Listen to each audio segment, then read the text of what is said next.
namun niatnya selalu diurungkan karena takut membuat mereka kecewa. Hai semuanya, terima kasih telah mengklik video ini dan selamat datang kembali. Untuk kalian yang baru di channel ini, kenalin, nama aku Nadia Ayu. Di sini aku sering membahas kisah-kisah true crime dan beberapa tema lain. Kalian bisa lihat playlistku di beranda. So, jika kalian tertarik dengan channelku, sebelum kita mulai, yuk klik tombol subscribe dulu.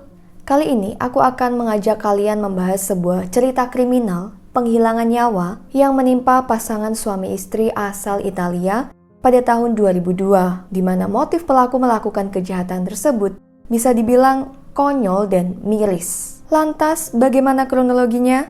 Tanpa banyak basa-basi lagi, langsung saja, mari kita simak bareng-bareng ceritanya.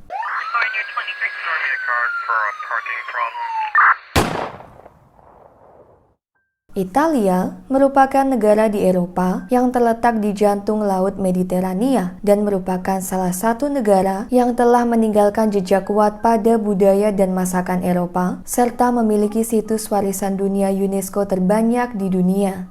Ibu kotanya, Roma, merupakan kota tertua di Italia dengan begitu banyak pesona bangunan dari masa lalu yang masih kokoh berdiri hingga kini. Kepopuleran kota gladiator ini pun kerap menjadikannya salah satu destinasi favorit dunia dan selalu ramai dikunjungi oleh turis mancanegara.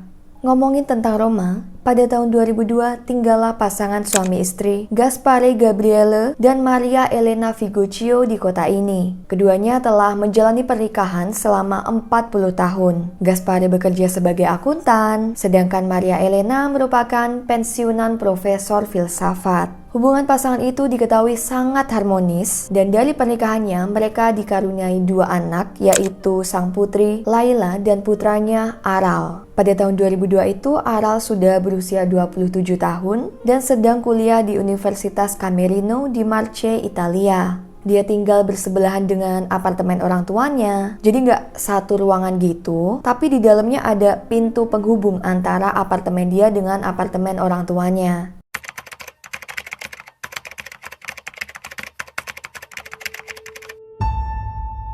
Tanggal 20 dan 21 Maret 2002, Laila sang putri telah berkali-kali mencoba menelpon ke rumah orang tuanya, namun teleponnya tak pernah diangkat.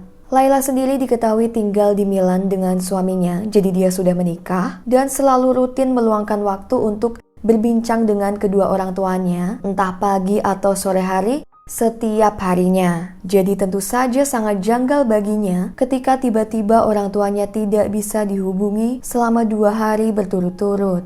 Akhirnya tanggal 22, Laila menghubungi adiknya yaitu Aral yang saat itu sedang dalam perjalanan pulang dari tempat kerja menggunakan mobil. Aral selain kuliah juga kerja ya. Dia bilang pada Laila, mungkin orang tua kita lagi keluar dan nanti dia akan memberitahunya jika mereka telah pulang. Sampailah Aral di apartemen orang tuanya untuk mengecek mereka. Ketika masuk, dia mendapati apartemen kosong dan tidak ada tanda-tanda dari orang tuanya. Aral juga bilang pada Laila bahwa selama 2 hari terakhir, kebetulan dia tidak berinteraksi dengan orang tuanya karena terlalu sibuk. Dan ketika pulang tuh dia langsung ke apartemennya. Dia pun menelusuri seluruh ruangan sambil memanggil orang tuanya hingga masuklah dia ke kamar tidur mereka. Setelah pintu dibuka tuh, Aral mendapati 2 kantung sampah hitam besar di atas lantai. Dan ternyata masing-masing dari kantung tersebut berisi tubuh Gaspare dan Maria Elena yang telah tidak bernyawa. Aral pun syok dan menangis. Dia menelpon Laila memberitahukan bahwa orang tuanya telah meninggal. Laila kemudian menghubungi polisi dan juga pamannya yang tak lama langsung tiba di apartemen. Aral masih terus menangis histeris saat polisi sampai di TKP. Dalam investigasi tersebut, polisi menemukan koper besar kosong di ruang tamu dan kondisi apartemen dalam keadaan sangat rapi. Kalau misal nih skenarionya, pelaku penghilangan nyawa itu adalah orang asing atau perampok yang sengaja datang ke apartemen tersebut untuk berbuat jahat, udah pasti seenggaknya itu rumah berantakan dikit lah ya. Atau minimal pintunya rusak karena dicongkel paksa. Tapi itu enggak, barang-barangnya utuh, rumahnya juga rapi. Satu hal yang diketahui polisi, pelaku telah masuk lewat pintu depan tanpa paksa. Di mana hal ini menunjukkan bahwa pasangan suami istri tersebut kemungkinan mengenal pelaku, makanya mengizinkannya masuk atau setidaknya tidak menganggapnya sebagai ancaman. Dan jika pun pelaku masuk ke dalam apartemen tanpa sepengetahuan pasangan itu, pastinya dia masuk menggunakan kunci karena tidak terdapat tanda-tanda pintu depan apartemen telah rusak akibat dibuka secara paksa. Dan kebetulan nih, satu-satunya orang yang mempunyai kunci apartemen selain Gaspare dan Maria Elena adalah sang anak, Aral. Setelah korban diotopsi, hasilnya memastikan bahwa mereka telah meninggal sekitar 2 hari sebelumnya pada malam hari, diperkirakan jam 9 malam tanggal 20 Maret. Mereka meninggal akibat sesak napas yang hebat dan tidak ditemukan tanda-tanda kekerasan fisik apapun. Diketahui juga dari pemeriksaan, mereka telah meminum obat tidur dalam dosis yang banyak sebelum meninggal. BTW, polisi telah menemukan sisa obat tidurnya di TKP, di mana obat tidurnya tuh bentuknya cair, gak berasa dan gak berbau. Jadi kemungkinan mereka telah meminumnya bukan dari kesadaran diri, melainkan telah sengaja diracun. Polisi juga menduga bahwa pelaku kemungkinan sengaja membungkus tubuh korban dengan kantung sampah dan akan membawanya keluar, namun rencananya gagal karena memindahkan tubuh orang meninggal, apalagi sendirian, bukanlah hal yang mudah, dan koper yang ditemukan di ruang tamu kemungkinan akan digunakan untuk menaruh tubuh korban. Sampai saat itu, polisi masih menduga bahwa pelakunya tunggal.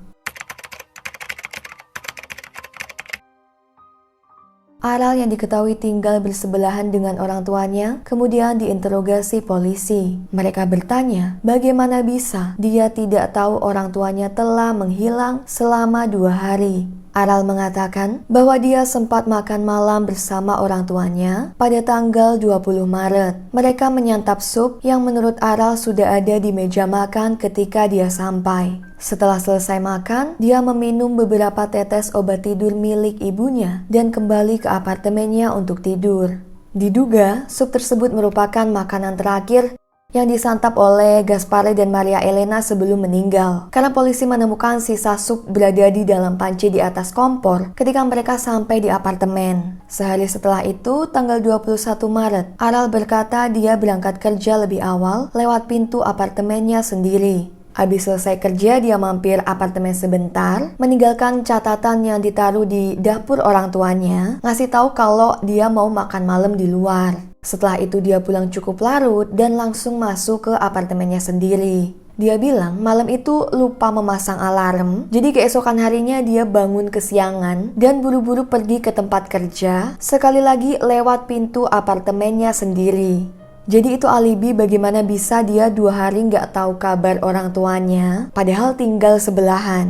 Keterangan ini tak lantas meyakinkan polisi, dan dia pun dijadikan terduga pelaku.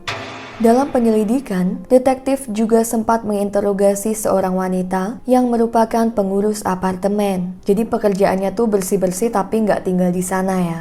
Di mana dalam keterangannya, dia telah mencoba menelpon pasangan tersebut beberapa hari sebelumnya, namun tidak ada respon. Dan selama 2 hari itu, dia kebetulan tidak pergi ke apartemen mereka. Sang wanita bilang pada polisi bahwa keluarga Gabriela sangat baik padanya, terutama Aral. Katanya dia tuh anaknya sopan, dan kabarnya sebentar lagi akan lulus dari sekolah hukum. Ternyata wanita ini secara tidak sadar telah memberikan petunjuk krusial yang dapat membantu polisi untuk memecahkan kasus ini. Berbeda dari yang dipercayai orang-orang, ternyata Aral sesungguhnya tidak akan segera lulus dari sekolah hukum. Dia sendiri pernah mengaku pada Laila saat di dalam mobil ketika mereka pulang dari pemakaman orang tuanya. Aral ternyata diam-diam tidak masuk kuliah selama 2 tahun terakhir dan telah berbohong atas kegiatan kuliahnya sejak itu. Dia bilang sama Laila kalau dia berencana memberitahu orang tuanya, namun niatnya selalu diurungkan karena takut membuat mereka kecewa. Diketahui Gaspare dan Maria Elena sangat bangga padanya dan telah memberitahu pada orang sekitar bahwa tak lama lagi anak mereka akan jadi sarjana hukum. Sang ayah khususnya sangat ingin melihatnya lulus dari sekolah hukum, kemudian menjadi pengacara atau jaksa. Suami Laila yang juga kebetulan ada di mobil memberikan nasihat ke Aral untuk tidak mengatakan hal ini pada siapapun karena takutnya orang lain tuh akan curiga dan Aral dituduh yang enggak-enggak seperti mungkin dialah yang telah menghilangkan nyawa orang tuanya. Namun yang tidak mereka ketahui ternyata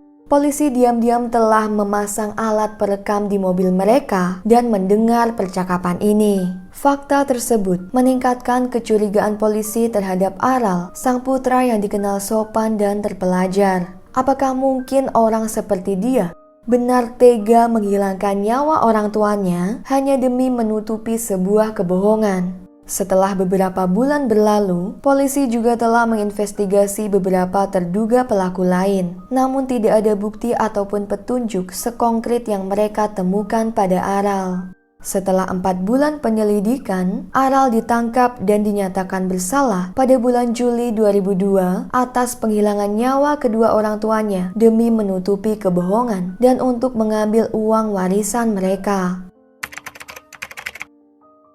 Proses pengadilan terhadap Aral Gabriele dimulai pada September 2002. Seperti yang diperlihatkan saat rekonstruksi, pada malam hari di tanggal 20 Maret, Aral mengambil botol obat tidur ibunya dan menuangkan hampir seluruh isinya ke dalam sup yang akan mereka santap. Gaspare dan Maria Elena kemudian memakan sup tersebut tanpa mengetahui terdapat obat tidur dengan dosis tinggi di dalamnya dan tak lama mereka kehilangan kesadaran. Setelah itu, Aral memasukkan tubuh masing-masing ke dalam kantung sampah hitam besar dan juga menyelotip bagian yang terbuka agar tidak ada udara yang keluar ataupun masuk. Sehingga, seperti yang telah diketahui dari hasil otopsi, orang tuanya meninggal akibat sesak napas, kekurangan oksigen. Lalu dia sempat-sempatnya membersihkan apartemen, mencuci piring, membuang sampah, seolah-olah tidak terjadi apa-apa. Selama di posisinya, Aral melakukan rekonstruksi kegiatan yang dia lakukan selama 2 hari sebelum orang tuanya dilaporkan meninggal. Namun dalam persidangan selanjutnya, Aral seolah membantah bahwa dia pelakunya. Saat pengadilan berlangsung, pengacaranya berargumen bahwa Aral tidak mungkin mampu melakukan kejahatan semacam itu tanpa meninggalkan jejak pada tubuh korban. Karena faktanya, tidak ditemukan tanda-tanda biologi seperti sidik jari ataupun DNA-nya di tubuh kedua korban. Menurutnya, perbuatan penghilangan nyawa tersebut terlihat seperti perbuatan yang dilakukan oleh orang profesional sebelumnya telah menghilangkan nyawa orang lain. Karena eksekusinya tuh terlihat rapi gitu ya, gak ditemukan bekas apapun dari pelaku di tubuh korban. Dan motif yang dituduhkan juga lemah. Secara, siapa yang tega menghilangkan nyawa orang tua sendiri hanya agar tidak mengecewakan mereka? Well, pada akhirnya, para juri di pengadilan menerima tuntutan jaksa dan pada tanggal 10 Mei 2008, Aral didakwa bersalah dan diberikan hukuman 28 tahun penjara atas perbuatannya. Betul lama juga ya sidangnya, 6 tahun. Saat ini, Aral Gabriele masih berada di penjara dan dia terus menyatakan bahwa dirinya tidak bersalah. Kasus ini tentunya sangat memilukan karena atas alasan konyol pelaku, 2 nyawa orang yang paling mencintainya harus terenggut. Jadi itu tadi kisah memilukan yang harus menimpa keluarga Gabriele. Meskipun Aral tetap kekeh mengaku tidak bersalah ya, namun pengadilan telah memutuskan sebaliknya. Menurut kalian, bagaimana tanggapannya atas kasus ini? Apakah benar Aral tega menghilangkan nyawa orang tuanya dengan motif hanya agar mereka tidak kecewa kalau tahu jika dia selama ini telah berbohong tentang kuliahnya? Tentunya miris banget ya. Anyway, terima kasih banyak telah menyimak ceritaku tadi. Dan silahkan klik video di sebelah sini atau di sebelah sini untuk menonton kontenku yang lain. Serta jangan lupa subscribe bagi kalian yang belum. Stay safe and healthy, sampai jumpa di video terbaruku selanjutnya.